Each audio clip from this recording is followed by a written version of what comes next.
죄는 짓기가 참 쉬운 것 같습니다. 교육을 받지 않아도, 가르쳐주지 않아도 저절로 됩니다. 어떤 것들은 교육을 우리가 얼마나 오랫동안 받습니까? 근데 잘 안 바뀌죠. 근데 죄는 그렇지 않아도 너무 쉽게 됩니다. 거짓말이 그렇습니다. 그렇죠? 음란도 마찬가지입니다. 게으름도 마찬가지입니다. 누가 하라고 한 것이 아닙니다. 저절로 그렇게 됩니다. 그렇죠? 그렇지만 모든 사람이 동일한 죄를 범하는 것은 아닙니다. 이 사람에게는 이 죄가 더 크게 역사하고 저 사람에게 또 이렇게 역사합니다. 어떤 사람은 술을 마시지 못합니다. 담배를 피우지 못합니다. 안 하는 것이 아니고 몸에 안 맞아서 하는 것이라고 생각됩니다. 그렇죠? 사람마다 다릅니다. 그래서 이렇게도 말합니다. 그러면 왜 이렇게 우리 죄가 너무 쉬운가? 성선설인가? 성악설인가? 이것은 분명히 성경으로 돌아가 보면 근원이 답이 있습니다. 그렇죠? 하나님께 지으실 때 우리를 선한 사람으로 지었습니다. 하나님의 형상을 지었다고 말씀하고 있습니다. 하나님의 성품, 인격을 닮은 존재로 지음받았다는 것이죠.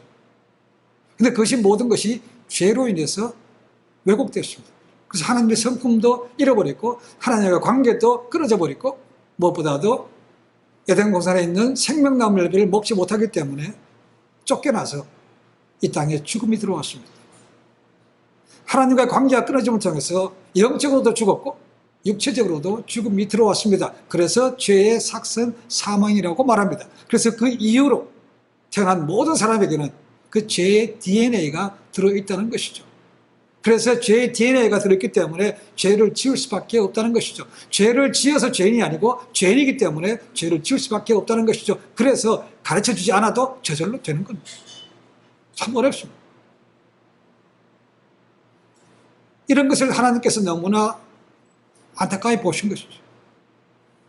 그래서 때가 되셔서 죄가 없으신 독생자 아들 예수님을 이 땅에 보내셔서 세상 모든 죄를 지시고 십자가에 대신 죽게 하셨습니다. 그래서 그 사실을 누구라도 믿으면 죄의 권세에서 사마의 권세에서 벗어납니다. 하나님과의 관계도 회복됩니다. 하나님의 자녀가 됩니다.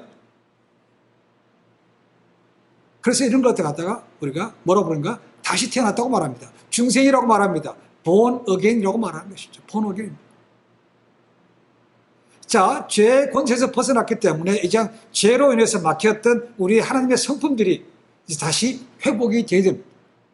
그렇다고 해서 한순간에 회복되는 것은 아닙니다. 우리가 교통사고를 당하면 다쳐서 근육을 못 쓰다가 나아지면 재활원에 갑니다. 그렇죠? 위협을 합니다. 마찬가지로 하나님의 성품도 한순간에 다 되는 것이 아니기 때문에 시간이 걸립니다. 훈련도 필요하다는 것이죠. 그래서 다르게 말하면 성화의 과정이고 이 땅에 사는 동안 육신을 벗는 그날까지는 끊임없이 우리 모두가 다 그와 같은 과정을 거쳐가게 됩니다. 어떤 분은 빠를 수 있고 어떤 분은 느릴 수 있습니다. 그렇죠? 그러나 육신을 입고 있는 한은 벗어날 수 없기 때문에 평생 가도록 이 과정을 거쳐야만 됩니다. 사도 베드로 장점보다는 단점이 많았던 사람이라고 얘기했습니다. 어쩌면 예수를 만나기 전까지는 자신이 그렇게 단점이 많은지도 몰랐을 겁니다. 그렇죠? 근데 주변 만나고 보니까 단점이 너무 많은 것이죠. 공동체 생활을 하다 보니까 비교가 되면서 많은 것들이 드러나게 되고 불협화음이 생기게 됐습니다. 그랬던 그가 예수를 만나고 따라다니면서 점점점 바뀌어가기 시작했습니다.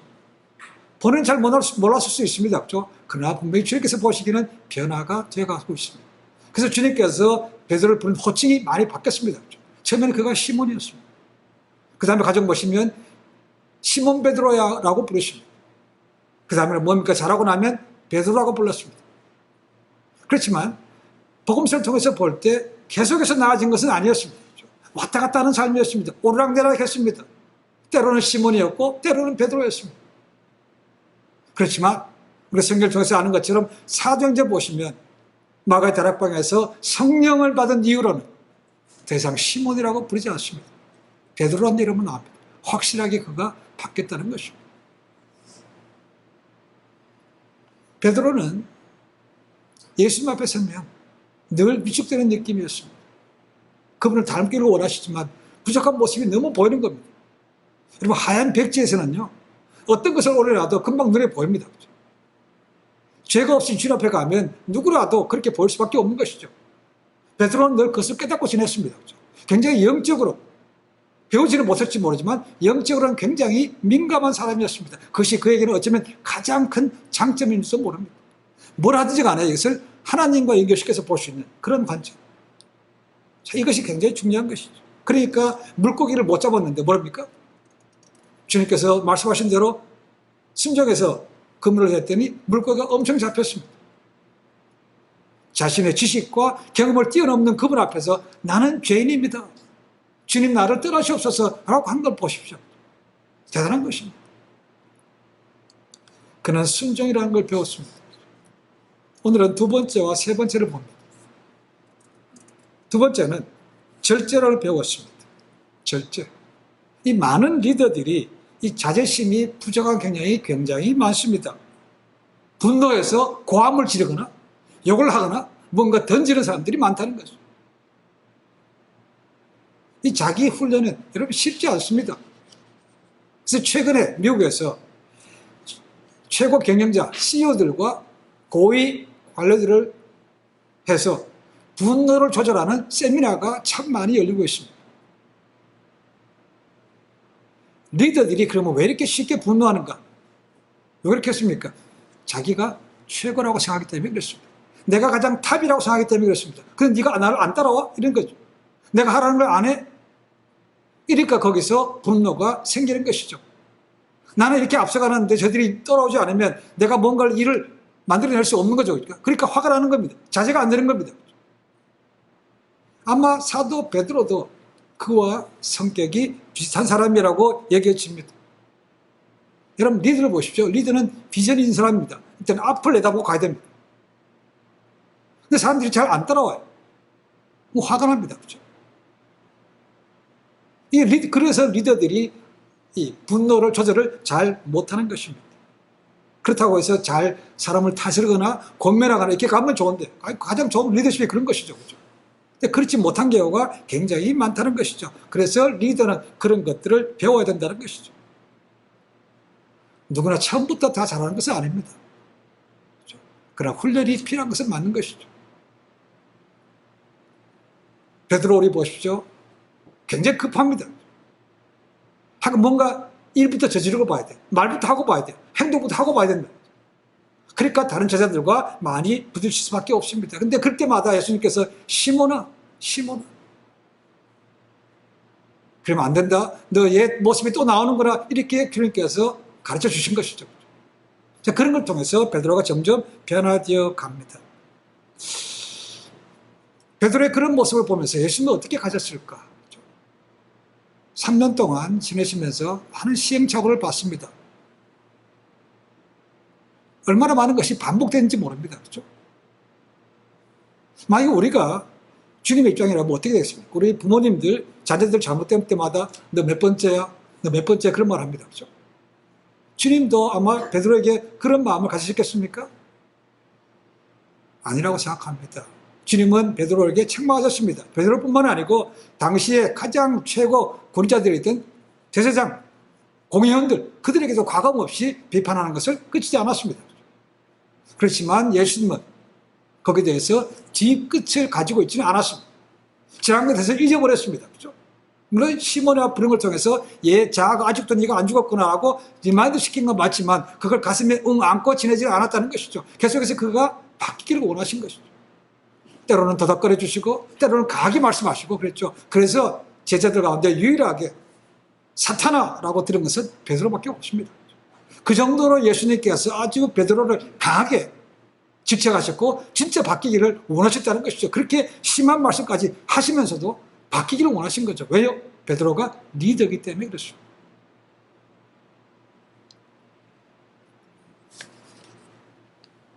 오늘 읽었던 45절 말씀 뒷부분도 먼저 봅니다. 2000년 전입니다. 성금요일 새벽입니다. 주님께 십자가 달리기는 그 새벽 무렵 예수님께서 성만찬을 바치셨고 저들과 함께 예식도 마치고 그럴 때입니다. 그리고 겟세마네 동산에 기도하러 가셨습니다. 근데 거기서 이제 사건이 생기는 거죠. 오늘 본문에 읽었던 것처럼 이제 가룟 유다가 예수님을 팔려고 작정했기 때문에 그들과 사인을 맞추고 드디어 잡으러 온 것입니다. 불이 있는 것도 아니고 감람산에 있는 겟세마네 동산 깜깜합니다. 그러니까 누가 누군지 잘 분별이 안 가는 것이죠. 그러니까 유다가 사인을 준 것이죠. 내가 입 맞추는 그 사람이 예수님이니까 잡으라고 한 것이죠. 그래서 오늘 장면이 나오는 것입니다. 참 가정스럽게도 유다는 아주 친근한 처럼 인사합니다. 입 맞춥니다. 예수님은 그걸 아시면서도 네가 원하는 대로 하라고 말씀하신 거예요. 사람들이 왕창 올라왔습니다. 로마 군인들도 있을 것이고 제사장들이 지키고 있던 데리고 있었던 그런 유대인 군인들도 있습니다. 그냥 온 것이 아니고 검과 망치 같은 거 잡을 여차하면 싸울 수 있는 그런 준비를 만반의 태세를 갖추고 올라온 것이죠. 이걸 보고 당연히 위기를 느낀 것은 베드로였습니다. 아마도 가장 가까이 있었다고 얘기했습니다. 다른 제자들은 가만히 있습니다. 그런데 유독 베드로만 위기를 느끼고 예수님을 지키기 위해서 급하게 또 행동을 옮기는 것이죠. 칼을 빼내들고 가장 먼저 오는 사람을 찔렀다는 거죠. 뭔가 베는데 그 사람이 피해 쫓죠. 그래서 귀가 잘렸다고 말하고 있습니다. 오늘 여기는 마태는 그 사람이 피해자가 누구인지 그리고 칼을 휘두른 사람이 누구인지 말씀하고 있지 않습니다. 그래서 사도 요한은 얘기하고 있습니다. 그 종의 제사장의 종 이름이 말고 그리고 칼을 빼내고 휘두른 사람은 베드로라고 요한복음 18장 10절에 분명히 밝히고 있습니다. 아주 충동적인 그러나 본능이라고 얘기했습니다. 주님을 보호하는 거 아닙니까? 그죠? 동시에 자기도 보호하는 것이 되는 것입니다. 그러니까 여기서 누가 보더라도 칭찬받을 만한 행동이었다는 것이죠. 그런데 놀랍게도 주님은 칭찬하지 않으십니다. 오히려 책망하십니다. 칼을 집어넣어라. 칼로 흥한 자는 칼로 망한다는 것이죠. 이게 그러니까 베드로는 어쩌면 자존심이 상하실 수도 있고 뻘쭘해 주는 겁니다. 그렇죠? 내가 이러려고 한 것이 아닌데. 그럼 그만두라는 것입니다.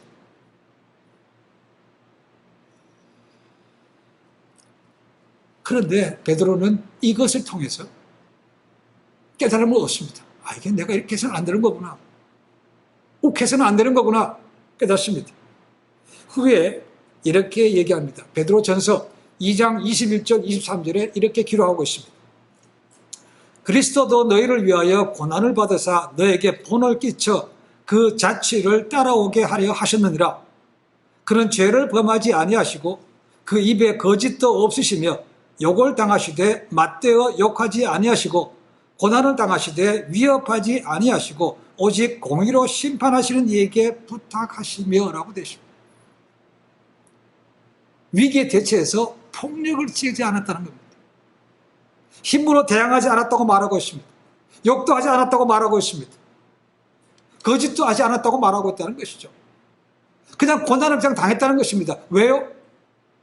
물론 가장 본질은 하나님의 뜻을 이루시기 위해서 한 것이지만 지금 베드로는 뭐라고 하는가? 우리들에게 따라오는 우리들에게 뭐가 된다고요? 본이 되기 위해서 하셨다는 겁니다. 비폭력이라는 본이 되기 위해서 일부러 그렇게 주님께서 하셨다고 베드로가 기록하고 있다는 것이죠. 깨달은 것이죠. 이렇게 해서는 안 되는 거구나. 눈에는 눈, 이에 이런 것이 아닌 거라죠. 위협하지 않았다는 겁니다. 히브리서 저자도 비슷한 말을 쓰고 있습니다. 히브리서 5장 7절부터 9절에 이렇게 되어 있습니다. 그는 육체에 계실 때에 자기를 죽음에서 능히 구원하신 이에게 심한 통곡과 눈물로 간구와 소원을 올렸고 그의 경각심으로 말미암아 들으심을 얻었느니라. 그가 아들이면서도 받으신 고난으로 순종함을 배워서 온전하게 되셨은즉 자기에게 순종하는 모든 자에게 영원한 구원의 근원이 되시고. 예수께서 십자가에 죽으신 것은 능력이 없어서가 아니라는 겁니다. 그렇죠? 엄청나게 많은 천사를 통해서 아니면 말씀으로 주님은 벗어날 수 있었습니다. 그런데 주님께서 그 가셔야 되는 길을 알기 때문에 너무나 인간으로서 육체적인 고통을 하나님 앞에 올려드렸다는 것이죠. 아버지요, 꼭 내가 이 육체적으로 힘든 것을 받아야만 됩니까? 이 자는 내게 피해갈 수가 없겠습니까? 라고 한 것이죠. 그러나서 금방 바꿉니다. 그러나 나의 원대로 마옵시고 아버지 원대로 되기를 원합니다. 그것이 우리가 읽지 않았지만 마태복음 26장 앞부분에 나옵니다. 35절 이하에 나옵니다. 기록되어 있습니다. 그러니까 이 사건이 일어나기 불과 얼마 전에 주님께서 그렇게 하신 것이죠. 그리고 주님께서 뭡니까? 너무 힘들었기 때문에 제자들에게 기도하러 가자고 했습니다. 그리고 베드로와 야고보와 요한에게는 특별하게 내가 이렇게 너무 마음이 아프니까 나를 위해서 기도해달라고 부탁까지 했습니다. 그리고 내가 시험에 들지 않게 해서 깨어서 기도하라고 했습니다. 그렇죠? 네, 그들은 듣지 않았습니다. 아무 상관도 없는 것처럼 그들은 잠을 잤습니다. 주님께서 붙잡힐 리가 없다는 거죠. 그게 그들의 믿음이 좋아서 그랬습니까? 아닙니다. 그렇게 되어서는 안 되는 거죠. 왜요? 그렇게 되면 잡혀가서 죽으시면 어떻게 되는 겁니까? 자기들이 3년 동안 따라다닌 모든 것이 헛수고 되는 거 아닙니까? 그러니까 그럴 일이 없다고 생각하고 그냥 편하게 잠을 자는 것이죠. 그러니까 결과적으로는 주님께서 원하시는 대로 됐습니다. 그렇죠? 그랬던 베드로가, 큰 소리 쳤던 베드로가 3번이나 주님을 모른다고 부인했습니다.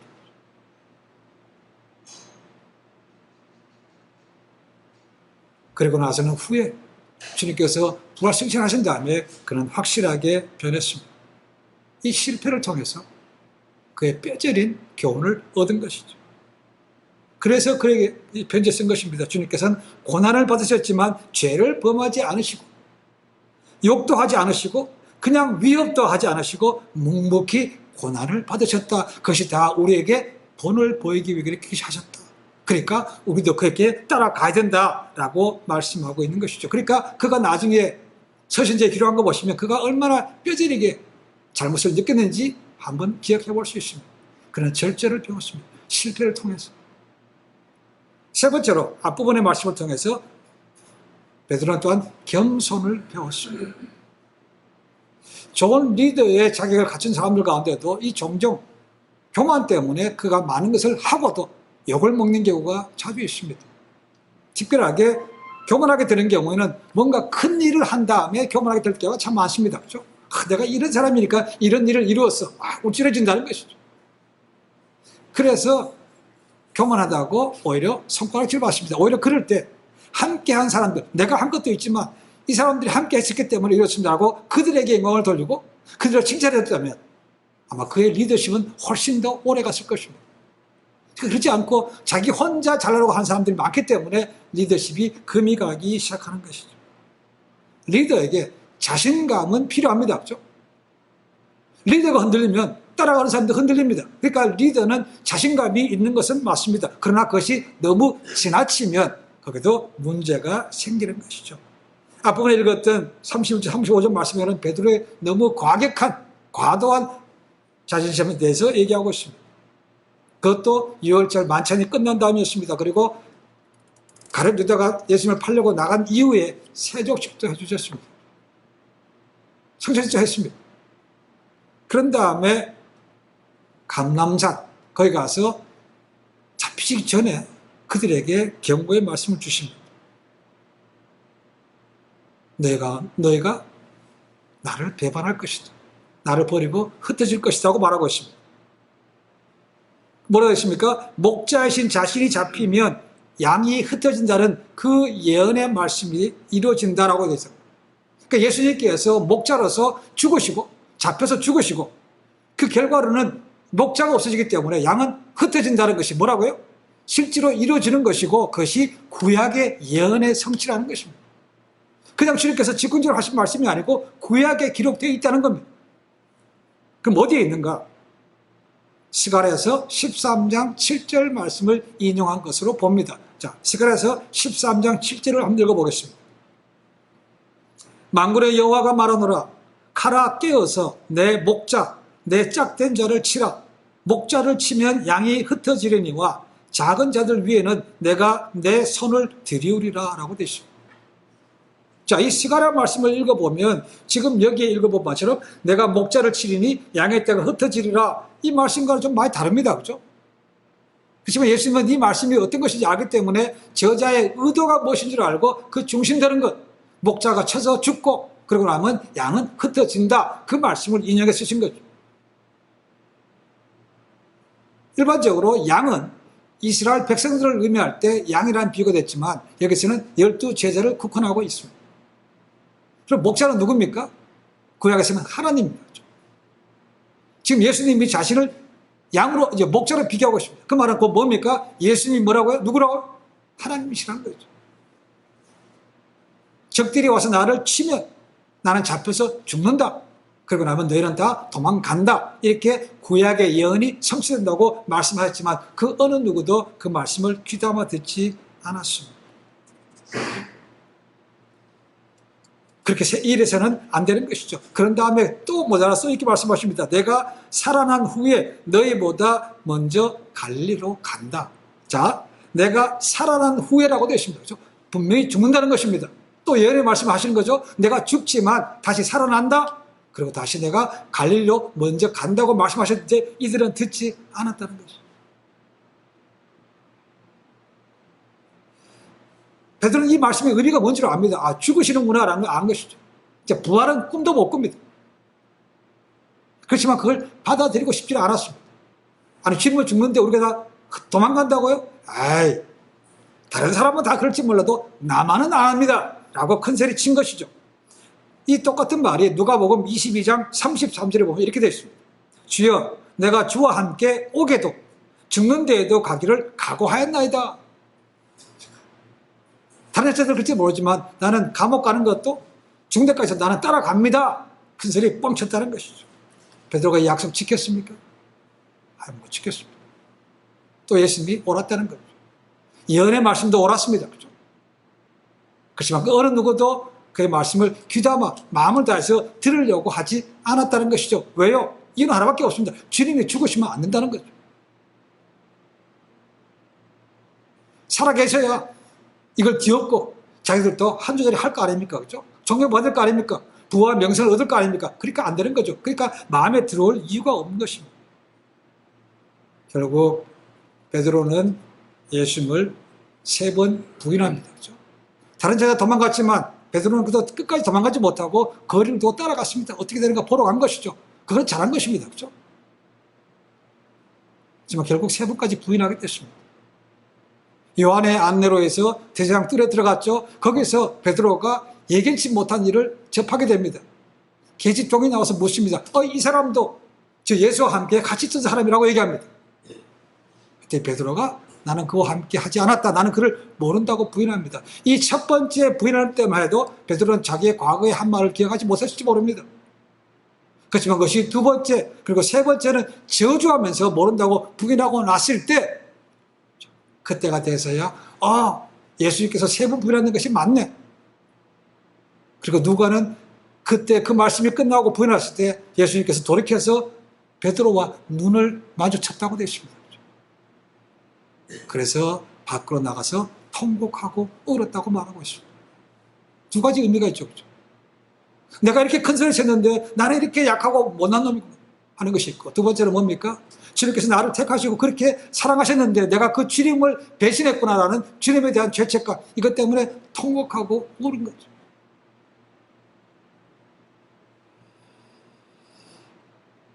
이런 걸 통해서 그는 겸손을 배웠습니다. 나중에 베드로는 그의 서신서에 다시 이렇게 씁니다. 베드로전서 5장 5절 6절에 이렇게 되어 있습니다. 서로 겸손으로 허리를 동이라. 하나님은 교만한 자를 대적하시되 겸손한 자들에게는 은혜를 주시느니라. 그러므로 하나님의 능하신 손 안에서 겸손하라. 때가 되면 너희를 높이시리라 라고 되어 있습니다. 이게 베드로가 한 말입니다. 자신의 그런 과거의 모습, 큰 소리 뻔뻔했다가 결국 실패했던 그 모습을 기억하고 나자 겸손하라고 말하고 있는 것이죠. 근데 이 앞부분을 보면 이 말씀을 누구에게 줬는가? 바로 교회의 영적인 리더들에게 주신 말씀이라고 되어 있습니다. 베드로전서 5장 3절에 이렇게 되어 있습니다. 맡은 자들에게 주장하는 자세를 하지 말고 양무리의 본이 되라. 이 베드로전서 5장 1절부터 5절 말씀은 일반적으로 목사 안수식에서 찰징할 때, 권면할 때 많이 인용되는 본문입니다. 강요하는, 주장하는 자세를 취하지 말고 본이 되라. 겸손하라. 이런 말씀인 거죠. 세상의 리더든 교회 리더든 절제와 겸손은 필요한 덕목입니다. 사람들 앞에서 자신의 감정을 다스리지 못하면, 그리고 겸손하지 못하다면 그 리더십은 오래가지 못합니다. 사도 베드로는 쓰라린 실패 경험을 통해서 이걸 확실하게 깨달은 거죠. 바뀌고자 했지만 자기 능력만으로는 되지 않았습니다. 그래서 성령 하나님의 도우심을 얻은 이후에야 그는 확실하게 달라지기 시작했고, 그리고 따라오는 사람들에게, 팔로워들에게 이렇게 하라고 강하게 권면할 수 있었다는 것이죠. 누구나 실패를 원하지 않습니다. 그렇죠? 그래서 실패는 합니다. 옵니다. 그것도 한 번으로 끝나면 좋겠지만 몇 번 올 수 있습니다. 어떤 것들은 내 생명이 왔다 갔다 할 수도 있고, 어떤 것들은 내가 쌓아왔던 모든 것이 한순간에 날아가 버리는 그런 것도 경험할 수 있습니다. 근데 그런 걸 경험하고 나면요, 굉장히 큰 교훈을 얻습니다.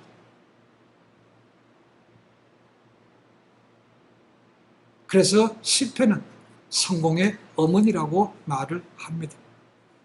그럼 믿음 쉬운 것 같습니다. 아니, 예수님을 믿으면 되지만 나는 죄인이고, 쉬운 것 같지만 간단하지 않습니다.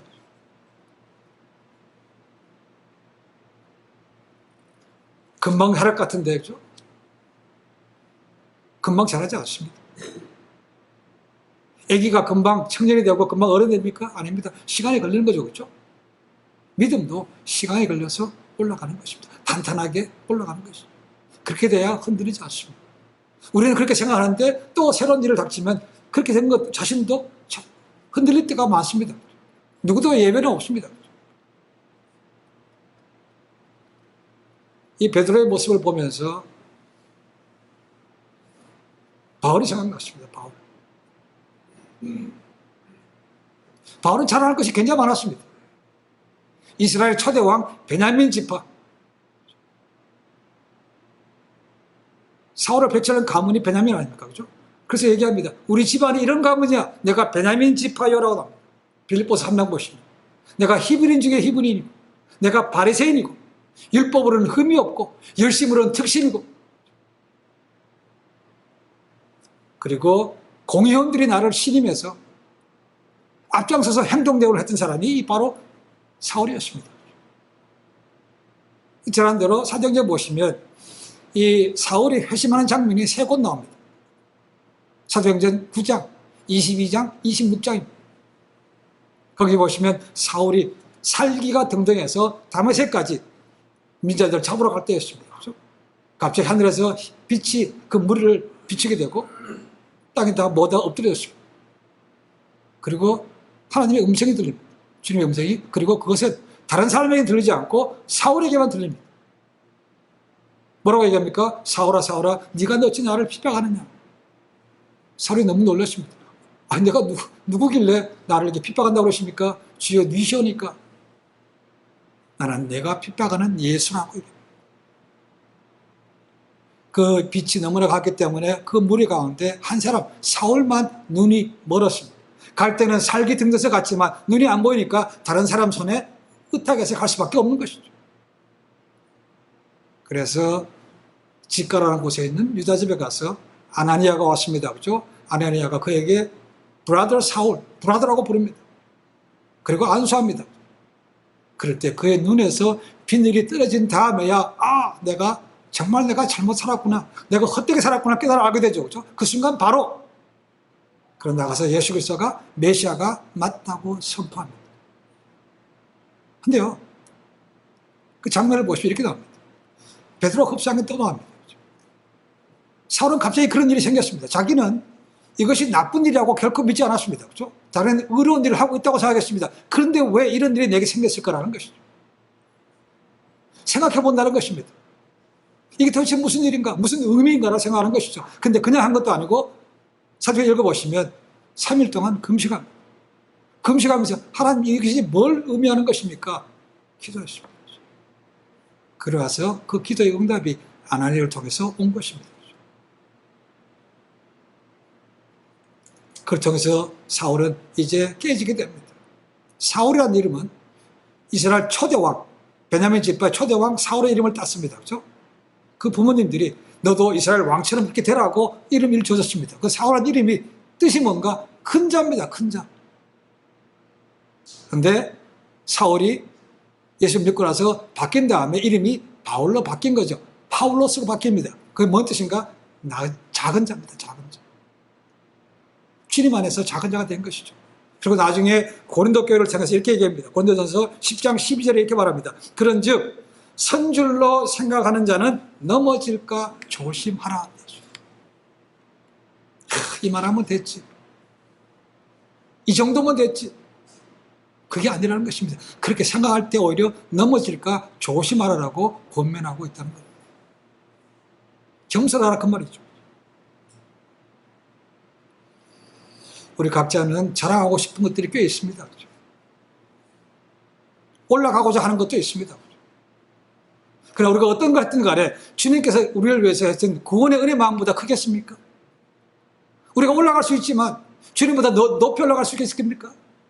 아닙니다. 그렇게 생각하는 사람이 있다면 그 사람은 천국에 합당하지 않습니다.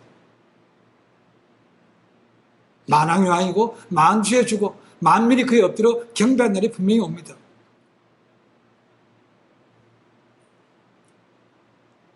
천상의 장면, 천국에 우리 가야될 천국의 장면을 잠깐 보여주는 것이 요한계시록 4장과 5장입니다. 그 계시록 5장 13절과 14절에 이런 말씀이 있습니다. 내가 또 들으니 하늘 위에와 땅 위에와 땅 아래와 바다 위에와 또 그 가운데 모든 피조물이 이르되 보좌에 앉으신 이가 어린 양에게 찬송과 존귀와 영광과 권능을 세세토록 돌릴지어다 하니 내 생물이 이르되 아멘하고 장로들은 엎드려 경배하더라라고 되어 있습니다. 이 땅에서 그가 아무리 높았든 간에 그렇게 유명했든 간에 가면 뭐라고요? 엎드려서 그분을 경배한다는 것입니다. 그분이 가장 높은 분이라는 것이죠. 그러니까 내가 그걸 깨닫고 이 땅에서도 낮아져서 겸손한 자로 살아라. 그 말입니다. 계시록 그렇게 말하고 있습니다. 지혜왕 솔로몬도 얘기하죠. 그죠? 교만은 패망의 선봉이라고 말합니다. 주님은 결코 교만한 자를 쓰지는 않습니다. 오히려 낮아질 때 오늘 말씀처럼 그분이 때가 되면 높으신다는 거죠. 주님 모실 날이 점점 가까워집니다. 이 땅에서 자신을 절제하고 자신을 더 낮추는 겸손함을 통해서 하나님께 칭찬받고 오히려 더 높이 올라가는 그런 믿음의 제자로 날마다 거듭나시기를 주님을 간절히 축원해 드립니다. 기도하겠습니다.